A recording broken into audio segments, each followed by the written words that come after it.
The fluorescent lights of Morrison and Associates hummed overhead as Sarah Chen stared at the email on her screen for the third time that morning. Annual Holiday Gift Exchange, RSVP, by December 5th. The cursor blinked mockingly next to the yes/no options, and her finger hovered over the mouse, paralyzed by indecision. $25 minimum, she whispered to herself, calculating for the 100th time. $25 that could go toward her mother's medication copay. $25 that could cover 2 weeks of ramen and frozen vegetables. $25 that represented the razor-thin margin between making it through the month and having to choose which bill to pay late. The irony wasn't lost on her that she worked at one of Seattle's most prestigious financial advisory firms, surrounded by people who casually discussed their investment portfolios over artisanal coffee, while she carefully rationed her generic, instant coffee packets from home. At 32, with a master's degree in finance and 6 years of experience, she should have been comfortable. Instead, she was drowning in student loans, medical debt from her mother's recent surgery, and the astronomical rent prices that came with living within commuting distance of downtown. Earth to Sarah. Marcus Thompson's voice jolted her from her thoughts.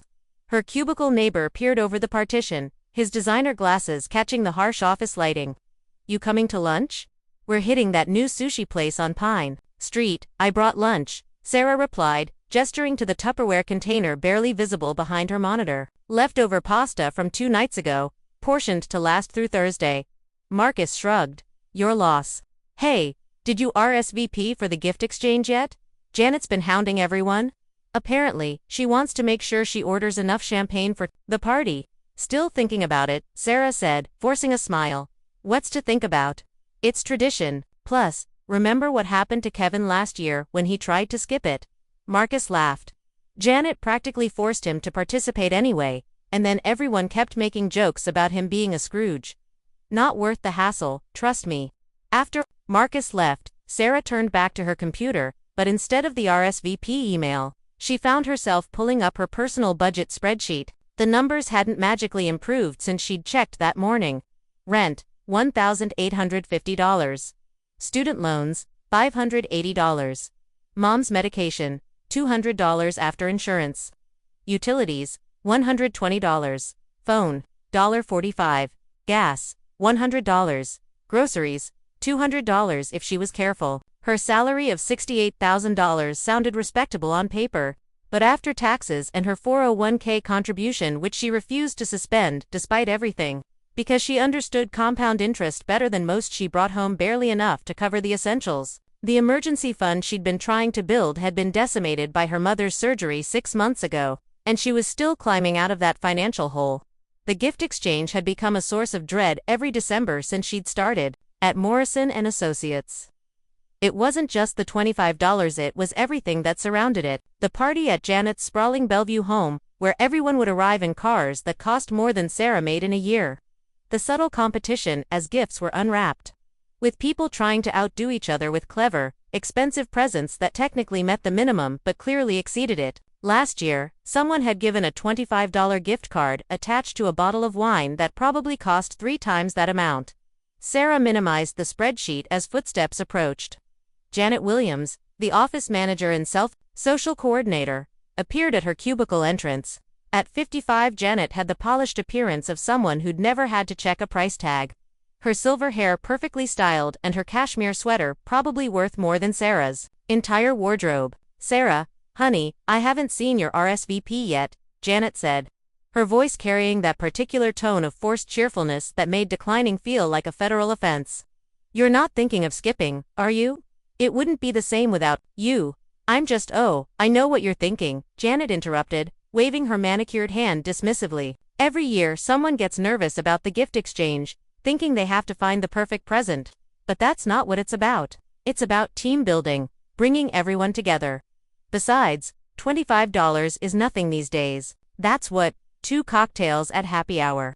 Sarah felt heat rise in her cheeks. 2 cocktails at happy hour was exactly the kind of luxury she couldn't afford. But how could she explain that to someone who wore a different designer outfit every day? "I'll RSVP by the deadline," Sarah managed. "Wonderful. Oh, and this year we're doing something special. Everyone's going to share a little story about their gift, why they chose it, what it means. It'll be so fun." Janet bustled away. leaving behind a cloud of expensive perfume and Sarah's mounting anxiety. The rest of the morning crawled by as Sarah tried to focus on analyzing portfolio performances for clients whose investment accounts contained more money than she'd likely see in a lifetime. The irony of her situation wasn't just painful, it was almost absurd. Here she was, advising millionaires on how to grow their wealth, while she couldn't even afford to participate in an office gift exchange without sacrificing something essential. During her lunch break, eaten quietly at her desk while others filtered out in chattering groups, Sarah found herself browsing financial news on her phone. An article about young investors making fortunes in the stock market caught her eye, and she almost laughed at the bitter irony. She knew the market inside and out. It was her job. She could spot undervalued stocks, predict market trends, and analyze financial statements better than analysts twice her age. But knowledge without capital was like having a key to a door that didn't exist. Her phone buzzed with a text from her mother. Picked up the prescription. "Don't worry about paying me back right away, sweetheart." Sarah's eyes burned. Her mother, living on Social Security and a tiny pension, trying to cover her own medical expenses because she knew her daughter was struggling. It wasn't supposed to be this way. The whole reason Sarah had pursued finance, had taken on crushing student loans for her degrees, was to provide a better life for both of them. Instead, she was trapped in a cycle where her expertise enriched everyone but herself. Rough day. Sarah looked up to find David Kim, one of the senior analysts, standing by her cubicle with a sympathetic expression. Unlike most of their colleagues, David had always been kind without being condescending. He'd started at the firm around the same time as Sarah but had advanced more quickly, partly due to his talent, but also because he'd had the luxury of taking risks she couldn't afford. "Just thinking," Sarah replied. David glanced around, then lowered his voice. "Look, I know the gift exchange thing can be complicated. If you need, I'm fine," Sarah said quickly, her pride flaring. The last thing she needed was to become the office charity case. David nodded, respecting her boundary. "Okay, but hey, did you see the analysis you did on those emerging market ETFs? Brilliant work." Seriously, the clients were impressed. After he left, Sarah stared at her screen, his words echoing. Brilliant work. She was good at her job, better than good. She understood the markets, saw patterns others missed, had an instinct for value that had saved clients thousands of dollars. Yet here she was, agonizing over $25. The afternoon brought a team meeting where discussions of year-end bonuses sent another wave of anxiety through her. While others speculated about vacation plans and new car purchases, Sarah calculated whether her bonus, if she got one, would be enough to finally pay off the smallest of her mother's medical bills. As 5 o'clock approached and the office began to empty, Sarah remained at her desk, ostensibly finishing a report but really just delaying the inevitable commute home. The December rain had started early, and she knew her 10-year-old Honda Civic with its balding tires would be a nightmare on the wet streets. Still here? She turned to find Robert Morrison himself, the founding partner, making his rounds. At 70, he still came in every day, his presence a reminder of the firm's decades of success. He had the bearing of old money, the kind of quiet confidence that came from never having to worry about basics. "Just wrapping up the Henderson portfolio review," Sarah said. "Ah yes, excellent work on that, by the way. Your recommendation on the tech sector rotation saved them considerable capital." He paused, studying her with shrewd eyes. "You have a gift for seeing value where others don't, Sarah. Don't ever underestimate that." After he left, Sarah sat in the growing darkness of the empty office, his words mixing with the day's accumulated frustrations. A gift for seeing value where others don't. If only she could apply that gift to her own life, find some hidden value in her circumstances that could transform everything. Her computer dinged with another reminder about the RSVP deadline. 3 days to decide. 3 days to figure out how to either find $25 she didn't have or face the social consequences of being the only one to opt out. Neither option felt acceptable. As she finally packed up to leave, Sarah's eyes fell on a financial magazine someone had left in the break room. The cover story was about alternative gift giving, thinking outside the box for the holidays. She picked it up, thinking it might at least give her ideas for inexpensive but thoughtful presents. But as she flipped through the pages, a different idea began to form. An idea so audacious, so unexpected, that she almost dismissed it immediately. Yet the more she thought about it, the more it took hold. What if there was a way to participate in the gift exchange that used her actual gifts, her knowledge, her insight, her ability to see value rather than money she didn't have? The rain pelted her windshield as she drove home, her mind racing, faster than the weathered wipers could clear her view. The idea was crazy. It could backfire spectacularly. But it was also, in its own way, perfect. A gift that cost her almost nothing in cash but could be worth everything in impact. A way to show her colleagues who she really was, beyond the carefully maintained facade of someone just scraping by. By the time she reached her small apartment in Renton, Sarah had made her decision. She would RSVP, yes, to the gift exchange. But what she would bring to that party would be unlike anything Morrison and Associates had ever seen. Her laptop powered up on the kitchen table as she heated leftover pasta, and Sarah began to research. Not for clients this time, but for herself, for her colleagues, for a gift that would redefine what value really meant. The rain continued outside, but for the first time in months, Sarah felt a spark of something that had been missing from her life. Possibility. She had 3 weeks to prepare, 3 weeks to turn her knowledge into something tangible. 3 weeks to show that sometimes the best gifts came not from what you could afford to buy, but from what you could afford to share. As she worked late into the night, creating spreadsheets and analyses, Sarah didn't notice the rain stopping or the hours passing. She was too focused on the screen, on the numbers that were finally starting to work in her favor, on a plan that would either establish her as a financial genius or completely destroy her reputation at the firm. Either way, this would be a holiday gift exchange no one would forget. The cursor blinked on her screen as she typed, RSVP, yes. She hit send before she could change her mind, sealing her commitment to a plan that would challenge everything her colleagues thought they knew about her, about gifts, and about what it really meant to have value in a world obsessed with price tags. End of Chapter 1. Tenter Novam Tongda Didlatal, Chapter Development for Unique Financial Storytelling Approach, Point 6 SCA. User has given me the OK command to continue with Chapter 2. I need to write the second chapter of the story, they said. I couldn't afford the gift exchange, so I gave everyone stocks. With approximately 20,000 characters, Chapter 2 should continue Sarah's story as she develops her plan. Her researching and preparing her unique gift idea include realistic obstacles and challenges, develop relationships with colleagues, build tension toward the gift exchange, maintain the realistic, grounded tone without any supernatural elements, focus on authentic dialogue and character development, include vivid descriptions of settings and emotions, show her financial struggle while highlighting her expertise. Structure this chapter to advance the plot naturally while deepening the emotional stakes. Chapter 2. The Value. PROPO Sidio answers alarm buzzed at 4:47 a.m., 13 minutes before it was set to go off. She'd been awake for the past hour anyway, her mind churning through calculations and possibilities. In the 2 weeks since she'd sent that fateful RSVP, sleep had become a luxury she couldn't afford, though unlike most luxuries in her life, this one was sacrificed by choice rather than circumstance. The pre-dawn darkness of her apartment was illuminated only by the glow of her laptop screen, where dozens of browser tabs remained open from the previous night's research session. Stock screeners, SEC filings, earnings reports, and market analysis tools created a digital constellation of financial data. Her coffee maker, a thrift store find that required percussive maintenance to function, gurgled to life as she reviewed her notes. The plan had evolved considerably since that first night. What started as a desperate idea to give stock recommendations had transformed into something far more ambitious and complex.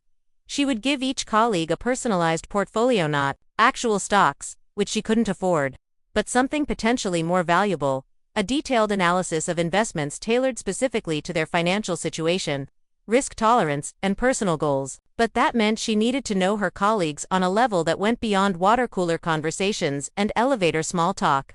She needed to understand their dreams, their fears, their financial situations without directly asking. It required a combination of careful observation, strategic conversations, and the kind of analytical detective work that would make a private investigator proud. Her phone buzzed with a text from her mother. Couldn't sleep either. I saw your light on when I got up for my medication. Sarah smiled despite her exhaustion. They lived in the same apartment complex, her mother in a subsidized senior unit 3 floors down, an arrangement that allowed Sarah to check on her regularly while maintaining their independence. It was one of the few things that had worked out in their favor lately. Just doing some research, Sarah texted back. Go back to sleep, Mom. I'll stop by after work. The commute to downtown Seattle was easier in the pre-dawn hours, her Honda Civic sharing the roads mainly with delivery trucks and other early risers. She'd started coming in 2 hours before the official start time, using the quiet morning hours to work on her project, while maintaining her regular workload during normal business hours. The security guard had stopped questioning her early arrivals after the first week, simply nodding as she badged in. The office felt different in the early morning silence, almost peaceful. Sarah settled into her cubicle and pulled up the spreadsheet. She'd been building 23 names, each with columns for observable financial behaviors, mentioned goals, risk indicators, and investment recommendations. It was like creating 23 separate financial plans, each requiring the kind of personalized attention that clients paid thousands of dollars for. Marcus Thompson, early 30s. Recently engaged based on the ring shopping websites she'd noticed on his screen during a meeting. Mentioned wanting to buy a house but worried about the down payment. Risk tolerance, moderate to aggressive based on his mentioned interest in crypto. Recommendation, a mix of growth stocks and REITs that could appreciate significantly over 3-5 years. Janet Williams, nearing retirement, frequently mentioned her grandchildren and desire to travel more. Conservative investor based on overheard phone conversations with her financial advisor. Recommendation, dividend aristocrats and bonds that could provide steady income while preserving capital. David Kim, ambitious, probably looking to start his own firm eventually, based on the entrepreneurship books on his desk. High risk tolerance, but smart about it. Recommendation, small cap growth stocks and emerging market opportunities that could provide the capital for future ventures. Each profile required hours of subtle intelligence gathering. Sarah had become an expert at steering conversations toward financial topics without seeming intrusive. Did you see that article about the housing market? Led to discussions about home buying plans. The market's been crazy lately, opened doors to investment philosophies. Anyone have recommendations for wedding vendors? To Marcus had revealed his entire wedding budget and savings concerns. You're here early. Again, Sarah's heart jumped as Robert Morrison's voice broke the silence. The founding partner stood in her cubicle entrance, coffee in hand, looking curious rather than concerned. I've always been more productive in the mornings, Sarah said, quickly minimizing her personal spreadsheet. As am I, Morrison said, settling into her guest chair with the easy authority of someone who owned the furniture. Though I must admit, I don't often find analysts here at 6 a.m. working on ... double quotes. He paused, studying her personal projects. Sarah felt heat rise in her cheeks but forced herself to maintain eye contact. Some research for the gift exchange. Actually, I wanted to do something special this year. Morrison's eyebrows rose slightly. Interesting. You know, Sarah, I've been watching you since you joined us. You have an unusual combination of analytical brilliance and, how should I put it, ... personal restraint. You observe more than you reveal. It's a valuable trait in our business. Thank you, sir. Robert, please. We're not that formal here, despite appearances. He sipped his coffee thoughtfully. Tell me, what made you choose finance? Your undergraduate degree was in sociology, wasn't it? Sarah blinked, surprised he knew that detail. It was, but I realized that understanding people and understanding markets aren't that different. Both involve recognizing patterns, predicting behavior, seeing connections others miss. Morrison smiled. You know, some of our best analysts have been those who understood that markets are ultimately about human behavior, not just numbers. Keep up the good work, Sarah. I have a feeling this year's gift exchange will be memorable. After he left, Sarah sat frozen for a moment, wondering how much he'd actually seen, what he'd inferred. But there was no time to worry. The office would start filling up soon, and she had research to complete. By 8:30, the familiar buzz of the workplace had resumed. Sarah navigated her regular responsibilities while continuing her covert intelligence gathering. During a break between client calls, she overheard Linda from accounting lamenting her daughter's college tuition bills. Mental note: education, savings plans, and 529 friendly investments. At lunch, 2 junior analysts discussed their anxiety about student loans. Mental note: growth stocks with potential for significant returns to accelerate debt payoff. Sarah, do you have a minute? She looked up to find Melissa Chunna no relation despite the shared surname holding a stack of portfolios. Melissa was everything Sarah might have been with different circumstances: Harvard MBA, family connections, a wardrobe that probably cost more than Sarah's car. Yet she'd always been surprisingly kind, lacking the subtle condescension that characterized some of their colleagues. "Sure, what's up? I'm struggling with the Morrison Industries analysis. I know you have that gift for spotting undervalued assets, and I could really use your input." They spent the next hour going through the portfolios, and Sarah found herself genuinely enjoying the collaboration. Melissa was sharp, asking the right questions and quickly grasping complex concepts. As they worked, Sarah carefully steered the conversation toward Melissa's own investment strategies. "It's funny," Melissa said, leaning back in her chair. "I have all this knowledge, but when it comes to my own money, I freeze up. My parents still manage most of my investments." Pretty pathetic for a financial analyst, right? "Not at all," Sarah said, sensing an opportunity. "Personal finance is emotional in a way that managing other people's money isn't. What would you want to achieve if you were managing your own portfolio?" "Independence, I guess," Melissa said, quietly. "My family's money comes with strings, you know? Expectations. I'd love to build something that's entirely mine, even if it's smaller." Another piece clicked into place. Melissa Chen, seeking financial independence from family money, needs growth opportunities that she can claim as her own achievements. Recommendation: self-directed investment strategies in emerging technologies and sustainable businesses that align with personal values. The day progressed with similar revelations. Sarah learned that Tom from IT was secretly developing an app and needed capital. That Susan from HR was supporting her elderly parents and worried about long-term care costs. That Brian, the cocky junior analyst who drove a leased BMW he probably couldn't afford, was actually terrified of not living up to his image and desperately needed financial stability more than flashy symbols. Each discovery added depth to her profiles, transforming colleagues from caricatures into complex individuals with real financial needs and dreams. The gift she was creating was becoming less about showing off her expertise and more about genuinely helping people she'd worked alongside 4 years without really knowing. By 3 p.m., exhaustion was hitting hard. Sarah made her 4th cup of coffee, the good stuff from the office machine, not her rationed instant packets, and tried to focus on a client presentation due the next day. But her concentration shattered when Janet appeared with a clipboard and a determined expression. "Gift exchange assignments," Janet announced to the floor with the enthusiasm of someone who considered party planning a competitive sport. "I'm drawing names now. Remember, $25 minimum, and be prepared to share why you chose your gift at the party." Sarah watched as colleagues drew names from Janet's decorative holiday bag, each reacting with either delight or poorly concealed dismay depending on who they'd drawn. When Janet reached her cubicle, Sarah's hand trembled slightly as she reached in. The slip of paper read, "Robert Morrison." Of course, of all the names she could have drawn, it had to be the founding partner. The man who probably had everything, who could buy anything he wanted without checking the price. What possible investment advice could she offer to someone who'd built a financial empire? "Ooh, that's a tough one," Janet said, reading Sarah's expression. "But I'm sure you'll think of something wonderful. Robert appreciates thoughtfulness more than expense." Sarah nodded mechanically, adding another layer of complexity to an already impossible task. She'd been planning to create portfolios for everyone, but now she needed something special for Morrison specifically. Something that showed she understood not just markets, but the man who'd spent 50 years mastering them. The rest of the afternoon blurred together.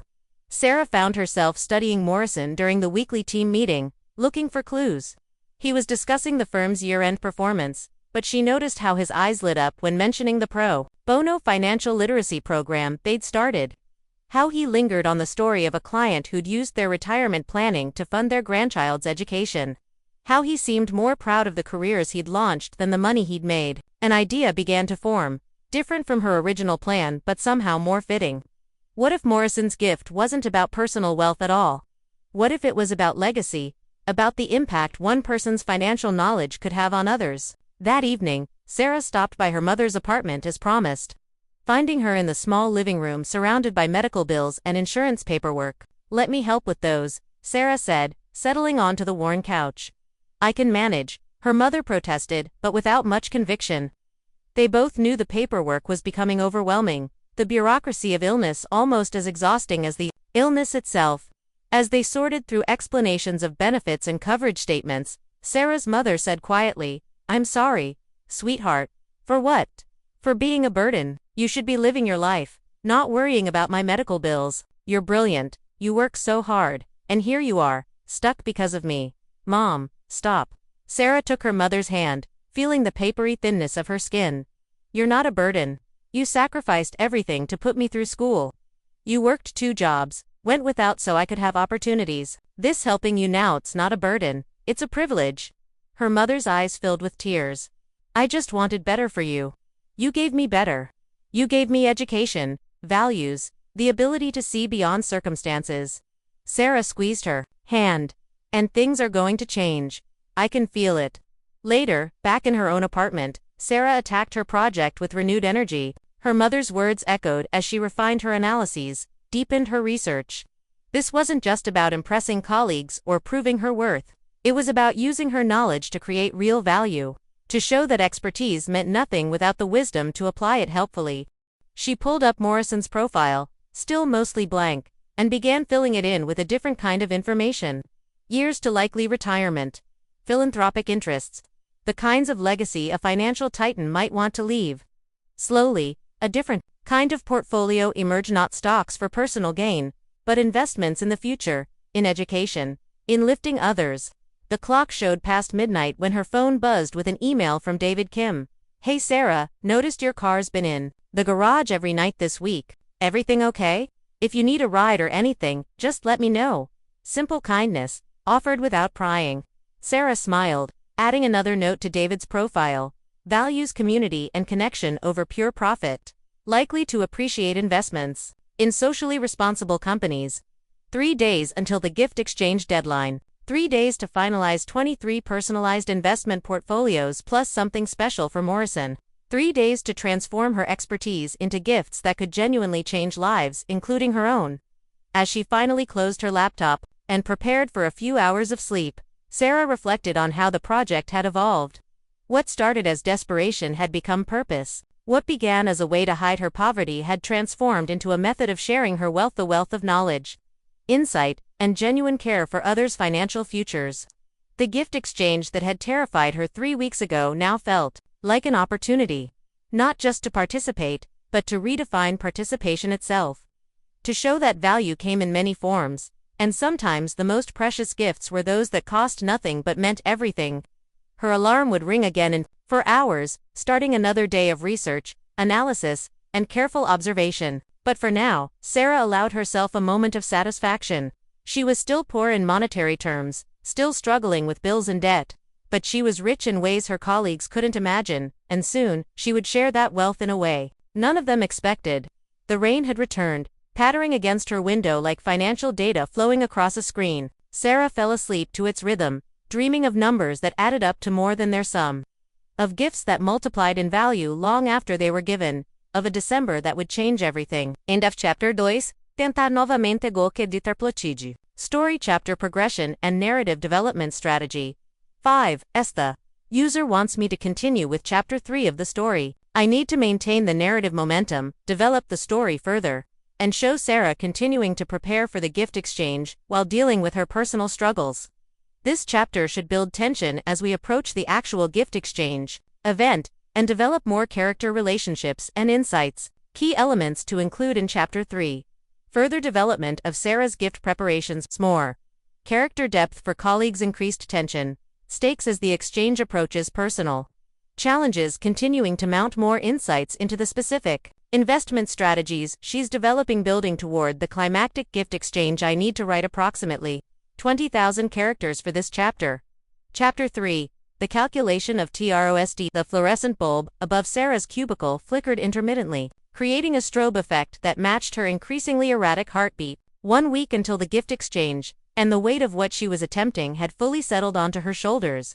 23 personalized investment portfolios lay encrypted on her personal laptop, each one representing dozens of hours of research, analysis, and careful observation. But as she stared at the mounting printing costs at the local FedEx office website, a familiar dread crept in. Professional presentation materials for 23 portfolios, $267.43. She'd known there would be costs. But somehow, seeing the number on screen made her stomach drop. The irony was sharp enough to cut. She'd found a way to participate in the gift exchange that showcased her skills rather than her purchasing power, only to run into the brutal reality that even sharing knowledge required capital in a world that commodified everything. Sarah, you look like you're trying to solve world hunger over there. She minimized the browser window quickly as Tom Rodriguez from IT rolled his chair into view. Tom was one of her easier profiles. His app development dreams were poorly hidden, discussed openly during lunch breaks when he thought management wasn't listening. She'd identified 3 small-cap tech companies that were perfect acquisition targets, likely to provide the exact exit opportunity a developer like Tom would need. Just running some numbers, she said, forcing a smile. Don't we all? Tom laughed, then lowered his voice conspiratorially. Hey, weird question, but you know about startup funding, right? Like, how someone would go about getting investors for an app idea. Sarah's pulse quickened. This was exactly the kind of opening she'd been hoping for. Depends on the app. What kind of problem does it solve? For the next 20 minutes, Tom outlined his idea: financial literacy app designed for teenagers, gamifying basic investment concepts. It was brilliant, actually, addressing a real market need with an innovative approach. Sarah found herself genuinely excited as she offered advice, mentally refining his portfolio recommendations to include education, technology stocks that might provide both investment returns and industry connections. You should document everything, she told him. Build a prototype, even if it's basic. Investors want to see execution, not just ideas. You're amazing, you know that, Tom beamed. If this takes off, I'm hiring you as my CFO. After he left, Sarah returned to the printing, running calculations she'd run 100 times before. If she skipped groceries for the next week, ate only ramen and the free office snacks. No, she'd already cut her food budget to the bone. If she delayed her car insurance payment. But that risked license suspension if she got pulled over. If she asked for an advance on her paycheck, But that would raise questions she couldn't answer. Her phone buzzed. Reminder, Mom's oncologist appointment, Thursday 2 p.m. Another wave of anxiety. She'd need to take time off for the appointment, using precious PTO hours that she'd been hoarding in case of emergency. Everything in her life was a careful balance, each decision rippling into others like disturbed market equilibrium. Knock, knock. David Kim stood at her cubicle entrance, holding 2 cups of coffee. Thought you could use the good stuff. The break room coffee looks like motor oil today. Thanks. Sarah accepted the cup gratefully, recognizing the logo of the expensive coffee shop downstairs. A simple kindness that probably cost David $8 but felt like a lifeline to her. So, David settled into her guest chair. Janet cornered me about the gift exchange. Apparently, I need to be prepared to give a speech about my gift choice. She used the words heartfelt and meaningful about 12 times. Sarah laughed despite her stress. It's Janet's world. We just work in it. True, though I have to admit, I'm curious what everyone's bringing this year. Feels different somehow, like people are putting more thought into it. He paused, studying her. You okay? You've seemed, I don't know, intense lately, more than usual. I mean, just your end stuff. You know how it is. David nodded, but his expression suggested he wasn't entirely convinced. Well, if you need anything. I mean it, Sarah. We're supposed to be a team here, right? After he left, Sarah stared at the coffee cup, premium brand label facing her like an accusation. David's kindness made what she was doing feel both more important and more duplicitous. She was gathering intelligence on her colleagues, studying them like investment opportunities, all while maintaining this facade of barely controlled normalcy. Her computer chimed with a video conference reminder. The weekly client review meeting, where she'd present her analysis of the Henderson portfolio performance. She grabbed her materials, grateful for the distraction of regular work. The conference room filled with the usual suspects, everyone settling in with their tablets and leather portfolios. Sarah noticed Melissa Chen sitting across from her, designer, bag placed carefully on the floor, fingers flying across her phone screen. A glimpse showed what looked like real estate listings, downtown condos far beyond what a junior analyst's salary could support. Family money making everything easier, just as Melissa had implied. All right, everyone, let's dive in. Robert Morrison called the meeting to order. Sarah, you're up first with the Henderson review. Sarah stood, pulling up her presentation on the main screen. For the next 15 minutes, she was in her element. Walking through performance metrics, market analysis, and strategic recommendations with the confidence that came from genuine expertise. This was what she was good at: seeing patterns, predicting trends, creating value from information. Exceptional work, as always, Sarah Morrison said when she finished. The Hendersons specifically mentioned how impressed they were with your insights. You have a gift for making complex financial concepts accessible. Thank you, Sarah managed, sitting back down as the next presenter took over. But Morrison's words echoed, making complex financial concepts accessible. Wasn't that exactly what she was trying to do with her gift exchange presents? Make the power of informed investing accessible to colleagues who, despite working in finance, might not fully grasp how to apply that knowledge to their own lives. The meeting continued, but Sarah's mind wandered to her portfolios. Each one was a puzzle she'd solved. Matching personality to profit potential. For Marcus, the newly engaged optimist, a growth portfolio heavy on tech disruption and renewable energy, sectors that matched his progressive values while offering the aggressive returns he'd need for that house down payment. For Linda, drowning in college tuition, education savings bonds coupled with defensive dividend stocks, providing both immediate income and long-term appreciation to ease the financial burden. For Brian, the image-conscious junior analyst, blue-chip value stocks that would provide steady, boring, reliable returns, the kind of investments that actually built wealth rather than just looking impressive. Each portfolio told a story, revealed understanding, offered a path forward tailored to individual dreams and fears. But they were all still trapped in her laptop, waiting for a printing budget that didn't exist. Sarah Morrison's voice cut through her thoughts. Your thoughts on the Asian markets question? She snapped back to attention, smoothly offering analysis on emerging market opportunities while internally berating herself for the lapse in concentration. She couldn't afford to slip up at work, not when her entire plan depended on maintaining her reputation for reliability. After the meeting, Sarah returned to her desk to find an envelope on her keyboard. No name, just her first initial written in elegant script. Inside was a printout of an article, The Gift of Knowledge, How Financial Literacy Changes Lives, along with a sticky note. Thought you might find this interesting. RR for Robert. Morrison had left this for her, but why? The article discussed how financial education created generational wealth, how understanding investment principles early could transform entire family traditions. It was exactly what she'd been thinking about while creating the portfolios, especially his. Sarah. Janet materialized beside her desk, clutching her ever-present party planning clipboard. I need final numbers for the gift exchange. You are coming right to the party, I mean. Not just dropping off a gift. I'll be there, Sarah confirmed. Though the thought of navigating Janet's Bellevue mansion in her 5-year-old dress from Ross made her stomach clench. Wonderful. Oh, and did you see who you got for the exchange? I'm dying to know what everyone's planning, but I'm being good and not peeking.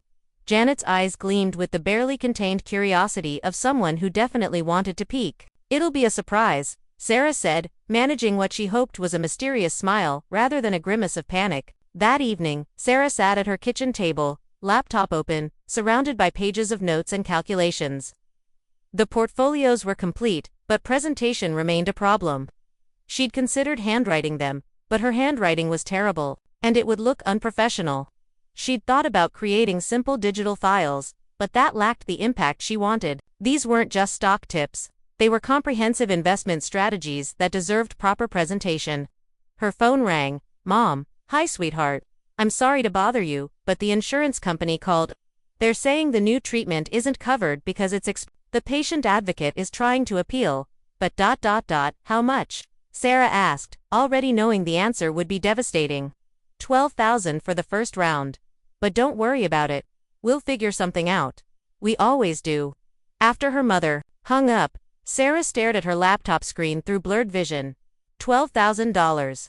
More than she could save in a year, even if she ate nothing but air and walked to work. The cruel mathematics of medical debt, where survival came with a price tag that felt like a death sentence of a different kind.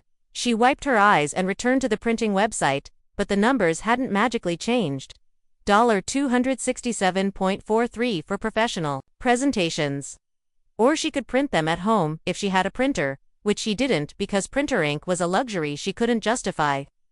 A memory surfaced. The firm's high-speed color printer, sitting in the supply room, available for client materials. Technically, using it for personal projects was against policy, But wasn't this gift exchange a company event?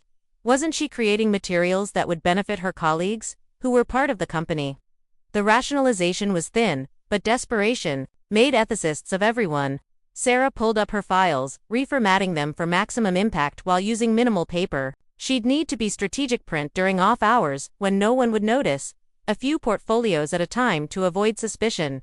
It meant more early mornings and late nights, but what was sleep compared to the chance to transform her expertise into something tangible? She worked until midnight, refining each portfolio, adding personal touches that showed she hadn't just analyzed stocks, but understood the people who would receive them. For Tom, she included startup funding resources. For Melissa, contact information for independent financial advisors who could help her break free from family money. For Linda, scholarship opportunities her daughter might not know about. Each addition made the portfolios more valuable but also more personal, more revealing of how much attention she'd paid to her colleagues' lives. There was vulnerability in showing how much she'd observed, how carefully she'd listened. But there was also power in demonstrating that finance wasn't just about numbers.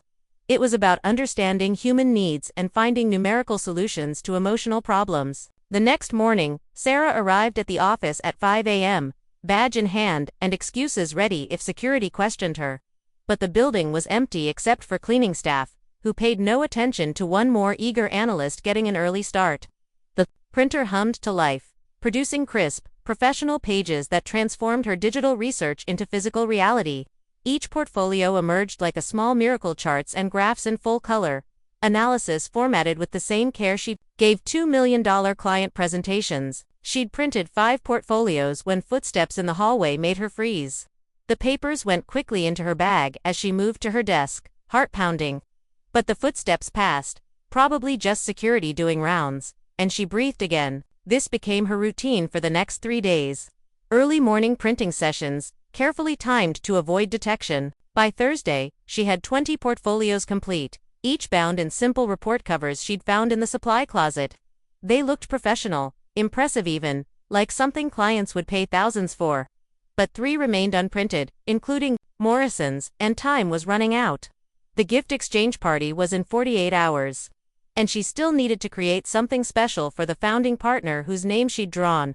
That Thursday afternoon, while sitting in the waiting room of her mother's oncologist, Sarah had an epiphany. She'd been approaching Morrison's gift wrong, trying to create an investment portfolio for someone who had everything. But what if the gift wasn't about his investments at all?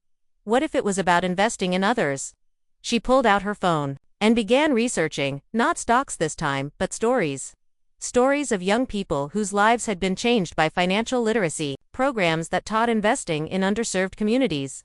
The intersection of wealth and social impact. Ms. Chen, the nurse, called her mother's name, and Sarah helped her mom to the examination room. But her mind was racing with possibilities. The appointment was routine blood work, vital signs, discussions of treatments they couldn't afford. Sarah held her mother's hand and took notes, compartmentalizing the fear and frustration to deal with later. Right now, she needed to be strong, present, the daughter who had everything under control.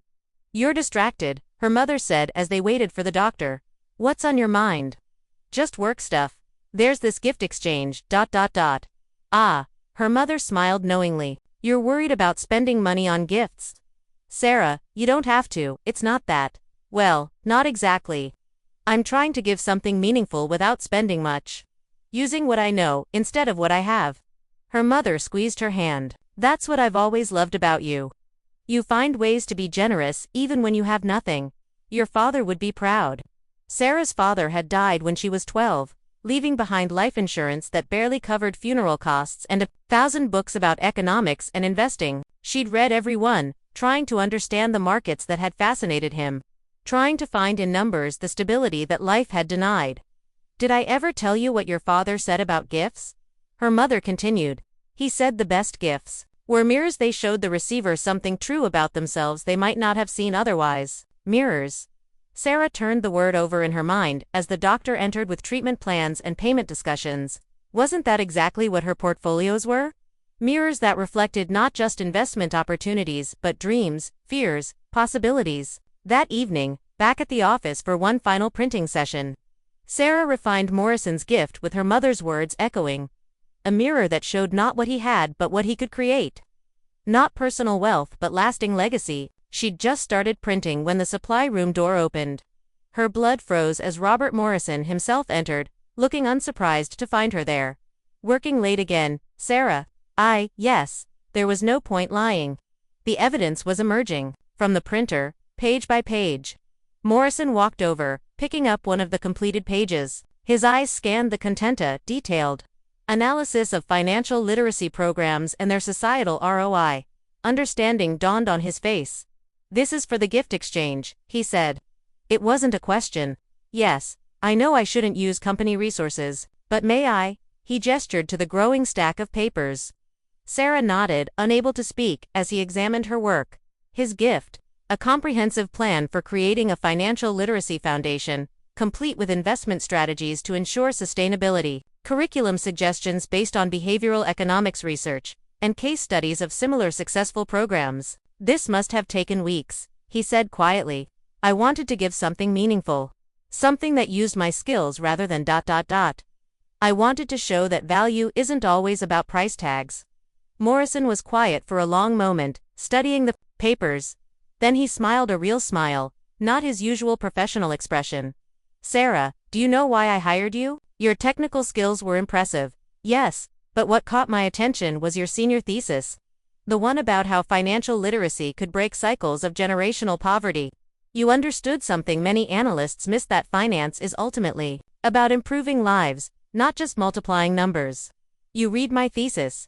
I read all promising candidates' work. Yours stood out because it had heart. Like this," he gestured to the gift. "Though I must say, creating 23 personalized portfolios seems excessive even for you." Sarah's eyes widened. "How did you? I've been in this business for 50 years. I notice when someone's conducting careful observation of colleagues, when they're staying late but not billing hours, when they're transforming themselves from observer to participant." He set the papers down carefully. "The question is, why?" The truth came pouring out. The financial struggles, the medical debt, the inability to afford even a simple gift exchange present. The determination to contribute something meaningful, despite having nothing material to give. Morrison listened without interrupting, his expression unreadable. When she finished, he said, "You've created something remarkable here. These portfolios, they show deep understanding, genuine care. But you're missing something crucial." "What?" "You haven't created one for yourself." He moved to the printer, loading fresh paper. "If you're going to help others build wealth, you need to start with your own foundation. So let's discuss something. How would you feel about a significant raise and a signing bonus for taking on additional responsibilities with our financial literacy initiative? The one you've so thoughtfully outlined in my gift." Sarah stared at him. What? I've been looking for someone to head our corporate social responsibility expansion, someone who understands both the technical and human sides of finance. Your gift exchange project is essentially a business proposal, and a brilliant one." He smiled. "Though I suggest we use the company printer officially from now on." The room spun slightly. A raise, a bonus, real money that could address her mother's medical bills. Start an emergency fund, maybe even allow her to actually invest in some of the stocks she recommended to others. "I don't know what to say." "Say you'll finish printing these portfolios. The gift exchange is in 2 days, and I have a feeling your colleagues will be talking about these gifts for years to come." He headed toward the door, then paused. "Oh, and Sarah, don't worry about the party attire. It's ugly Christmas sweater theme this year." Janet decided formal wear was too stuffy. After he left, Sarah stood in the quiet supply room, surrounded by portfolios that had started as desperation and transformed into opportunity. She loaded more paper into the printer, watching her colleagues' financial futures emerge, page by page. The gift exchange that had terrified her a month ago now felt like a beginning. Not just of a new role or financial stability, but of understanding. That expertise plus empathy equaled value that no price tag could capture. As the final portfolio printed her own, created at Morrison's insistence with aggressive growth strategies suited to someone young and brilliant with newfound capital, Sarah allowed herself to imagine a different future, one where she could afford her mother's treatments and her own dreams. Where her gifts could multiply beyond paper into real change. Where the distance between her knowledge and her circumstances finally, blessedly, closed. 2 days until the party. 2 days until her colleagues discovered that the best investment strategies came not from expensive advisors but from someone who understood what it meant to have everything to gain and nothing to lose. The printer hummed its completion, and Sarah gathered the last of her gifts. 23 portfolios plus one special foundation proposal. 24 mirrors reflecting possibility. She thought of her mother's words about gifts showing truth. These portfolios were exactly that, truths about potential. About dreams deferred but not destroyed. About the value of seeing colleagues as complete humans rather than competition. Friday morning would bring the official job offer. Saturday would bring the party. But tonight, Sarah simply sat in her cubicle, surrounded by completed portfolios. And felt something she hadn't experienced in years. Hope, with compound interest. Growing exponentially with each passing moment. End of Chapter 3. Tentor Novo Mantigo did Little final chapters emotional arc and narrative resolution. 6. The user wants me to continue with Chapter 4. The final chapter of the story. This needs to be the culmination where Sarah presents her gifts at the party, showing how her colleagues react to the personalized investment portfolios. The chapter should show the gift exchange party at Janet's house date. The reactions as people open their gifts show how Sarah's gifts impact her colleagues' resolve. The story with Sarah's transformation from struggling analyst to recognized talent and emotional moments with her colleagues understanding what she's done show the ripple effects of her generosity and expertise in with hope and transformation. The chapter needs to maintain the realistic, grounded tone while delivering an emotionally satisfying conclusion. It should be approximately 20,000 characters like the previous chapters. Chapter 4. Compound interest. The windshield wipers on Sarah's Honda Civic squeaked in protest against the December drizzle as she navigated the winding roads of Bellevue. 3 cardboard boxes secured in her back seat contained 23 futures. Each one wrapped in simple brown paper she'd found on sale at Dollar Tree. No ribbons. No bows, just small tags with names written in her careful hand. She'd spent the morning at her mother's apartment, helping her get ready for the day and sharing the news about Morrison's job offer. Her mother had cried not from sadness, but from relief so profound it seemed to lift years from her face. "I knew it would happen," her mother had said, holding Sarah's face in her hands. "You have your father's mind but your own heart. That's a powerful combination." Now, pulling up to Janet's house mansion, Sarah felt the familiar twist of anxiety. Even knowing about the ugly Christmas sweater theme didn't ease the sensation of being out of place. The other cars in the circular driveway were the usual collection of luxury vehicles, making her Civic look like a time traveler from a less prosperous era. She'd barely stepped out when David Kim appeared, wearing a sweater featuring a T-Rex tangled in Christmas lights. "Sarah, let me help with those." He was already reaching for the boxes before she could protest. "Wow, these are heavier than they look. What did you get everyone? Encyclopedias?" "Something like that," Sarah said, grateful for his help and the buffer his presence provided as they entered the house. Janet's home was exactly what Sarah had expected: soaring ceilings, marble floors, a Christmas tree that belonged in a department store window. Colleagues clustered in groups, ugly sweaters, ranging from ironically hip to genuinely hideous. The sound of laughter and clinking glasses created a warm atmosphere that somewhat eased Sarah's nerves. "Sarah," Janet swooped over in a sweater bedazzled with actual jingling bells. "Oh good, you brought your gifts. We're putting them all on the table in the living room. We'll do the exchange after dinner." The next hour passed in a blur of small talk and careful navigation of the buffet. Sarah had eaten lunch, not wanting to appear too eager at the free food, but the spread was impressive enough to tempt anyone. She found herself in conversation with Melissa Chen, who was wearing a sweater featuring cats in Santa hats. "I'm nervous about this gift exchange," Melissa confided, sipping her wine. "I always feel like I picked the wrong thing. Last year I got Marcus this expensive coffee subscription, and it turns out he'd just been diagnosed as caffeine intolerant." Sarah almost choked on her sparkling water. She'd included coffee-related stocks in Marcus's portfolio, noting his frequent Starbucks runs. Another reminder that observation had limits. "I'm sure whatever you got will be perfect," Sarah assured her. Wondering what Melissa would think of her own gift, a pathway to financial independence carefully disguised as investment advice. "Everyone gather round." Janet's voice cut through the chatter. "It's time for the gift exchange. Remember, we're sharing why we chose each gift, so make it meaningful." The living room filled with people finding seats, gifts piled on the central coffee table like an offering to the gods of corporate bonding. Sarah positioned herself near the back, heart rate accelerating. "Who wants to go first?" Janet asked. "I will," Tom from IT volunteered, grabbing a small wrapped box. "This is for Susan." What followed was a pleasant, if predictable exchange. Cards, bottles of wine, best-selling business books, artisanal food baskets. Each person dutifully explained their choice with varying degrees of sincerity. Sarah watched her wrapped portfolios dwindle as colleagues selected them, but the brown paper packaging seemed to make them less appealing than the shiny alternatives. Then Brian, the junior analyst with the least BMW, grabbed one of her packages. "This one's got my name on it." Sarah held her breath as he tore open the paper, his expression shifting from casual interest to confusion to amazement as he read the cover page. Personal Investment Portfolio, a 5-year wealth-building strategy, for Brian Patterson. "What is this?" he asked, flipping through pages of charts, analysis, and recommendations. "That would be mine," Sarah said, standing slowly. I created personalized investment portfolios, based on what I've learned about each person's goals and situation." Brian continued reading, his eyes widening. You analyzed my entire financial situation. How did you even know about my student loans?"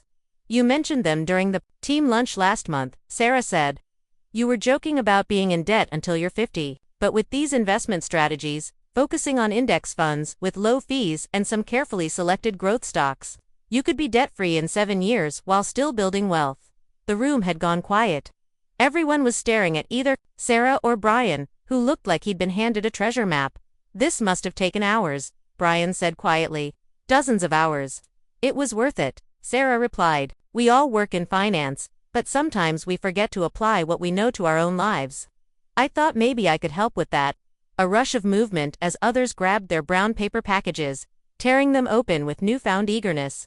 The room filled with gasps and exclamations as colleagues discovered their personalized portfolios. "Oh my God," Linda from accounting whispered, tears forming as she read her investment plan. "You found education savings strategies I didn't even know existed. And these scholarship resources for Emma.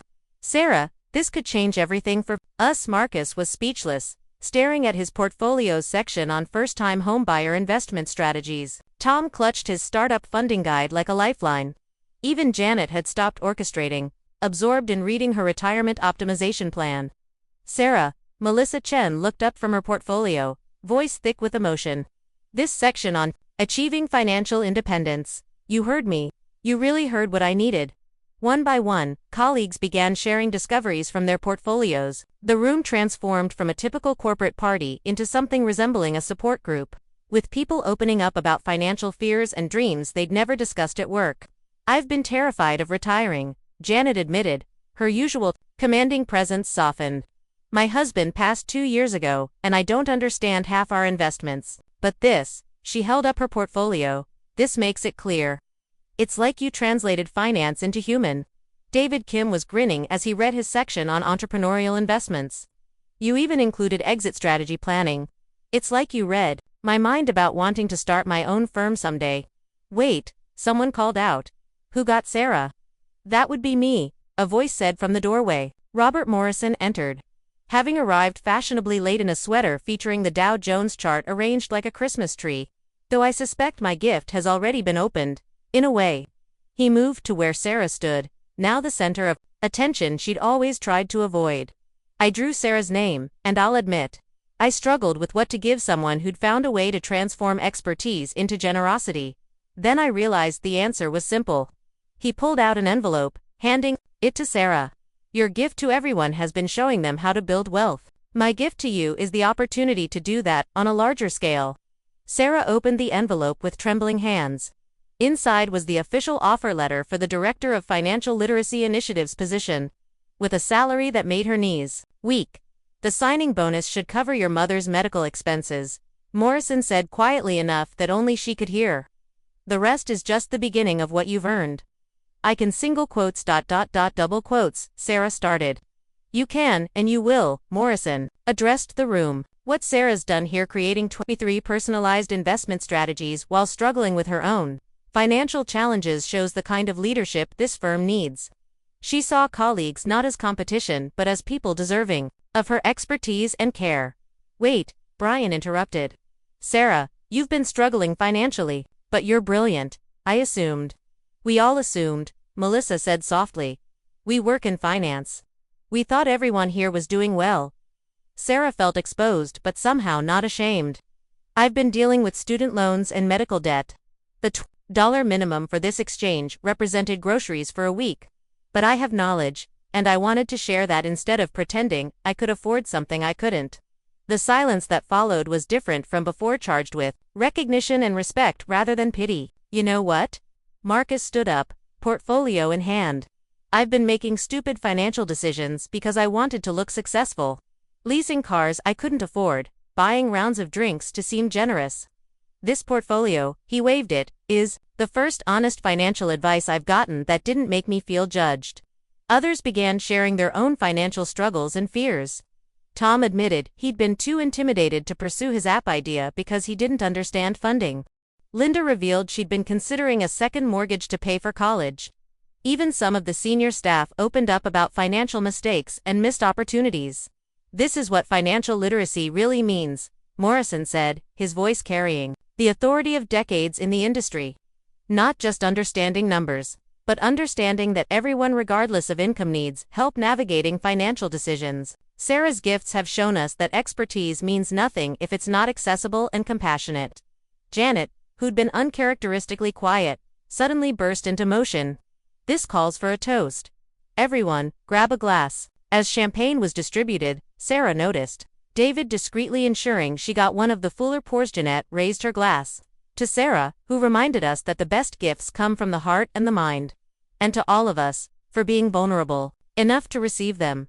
To Sarah, the room chorused, but Sarah raised her own glass. 2 second chances, she said. And 2 colleagues who become community. The party continued, but with a different energy. Groups formed around portfolio discussions, with people sharing advice and resources. Sarah found herself at the center of multiple conversations. Her expertise sought not as the struggling analyst but as someone who'd proven the value of knowledge, applied with empathy. I have a confession, David told her during a quieter moment. I knew you were printing those portfolios. I saw you one morning but didn't say anything. I figured you had your reasons. Why didn't you report me? Because I saw my name on one of the covers, he admitted. And I was curious what you'd noticed about me that I hadn't noticed about myself. Turns out, quite a lot. Melissa approached, with her phone out. Sarah, I just called my financial advisor, my family's advisor, and fired him. Would you consider taking me on as a client when you start your new role? I want someone who sees me as a person, not just a trust fund. I'm not a certified financial advisor, Sarah protested.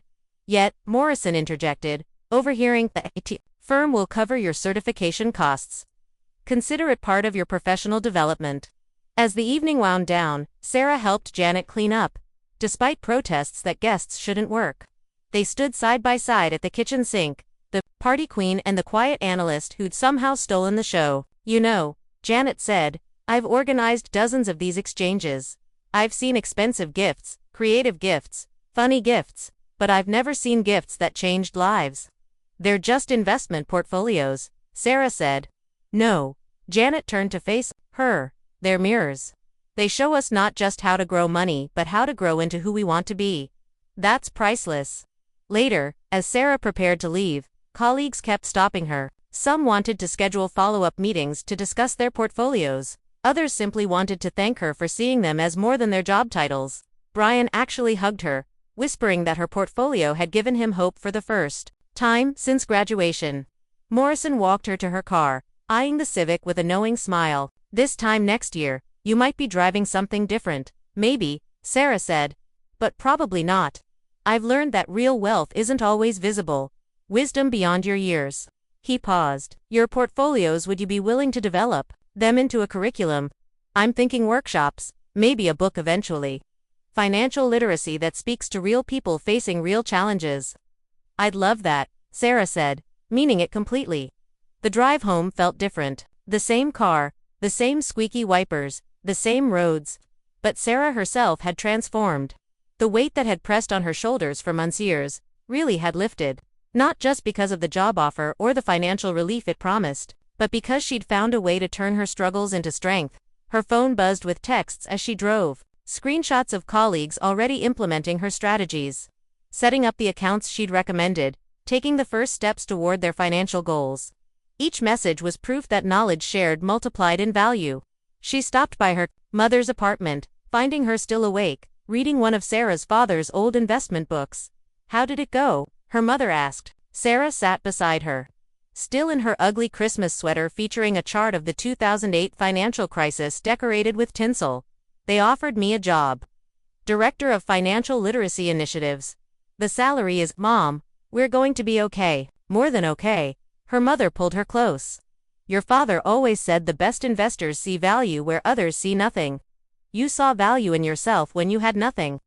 That's the greatest return on investment there is." Later, in her own apartment, Sarah opened her laptop to find dozens of emails, colleagues sharing their financial goals, asking for clarification on recommendations, thanking her for seeing them as whole people rather than professional facades. One email stood out, from Morrison. "Sarah, I've been in finance for 50 years. I've seen fortunes made and lost, careers rise and fall, but I've rarely seen someone transform limitation into opportunity the way you have. Your gift exchange presents weren't just portfolios, they were proof that expertise plus empathy equals excellence. Welcome to your new role. You've already begun changing lives." Sarah looked around her small apartment, at the second-hand furniture and bare walls, at the life she'd built from carefully calculated decisions and constant sacrifice. By next month, she could afford better. By next year, she could help her mother move somewhere safer, warmer, closer to good medical care. But tonight, she simply sat with her father's old books around her and felt rich in ways that had nothing to do with money. She'd given away knowledge and received community. She'd shared expertise and gained respect. She'd admitted struggle and found strength. The gift exchange that had started as a source of dread had become a catalyst for transformation, not just for her, but for colleagues who'd discovered that someone had been paying attention to their dreams, not just their performance reviews.